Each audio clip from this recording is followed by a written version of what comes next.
হজ করতে গিয়ে মারা গেলে কি হয় জানুন এই ভিডিওতে। ইসলামিক ভিডিও ভালোবেসে থাকলে আমাদের চ্যানেলটি সাবস্ক্রাইব করে সঙ্গেই থাকুন। হাদিসে এসেছে, নবী সাল্লাল্লাহু আলাইহি সাল্লাম বলেছেন, যে ব্যক্তি হজের উদ্দেশ্যে রওনা হলো এবং ভ্রমণ অবস্থায় মারা গেল, তার জন্য কিয়ামত পর্যন্ত হজের সওয়াব লেখা হয়ে থাকবে এবং কিয়ামতের দিন তাকে হজ সম্পূর্ণ ব্যক্তিদের তালিকায় অন্তর্ভুক্ত করা হবে।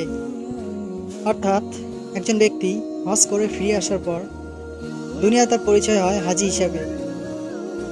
ঠিক তেমনইভাবে আল্লাহর দরবারে কিয়ামতের দিন সেই ব্যক্তি পুরো হজ সম্পূর্ণকারীর পরিচয় মর্যাদায় সম্পূর্ণ পাবে।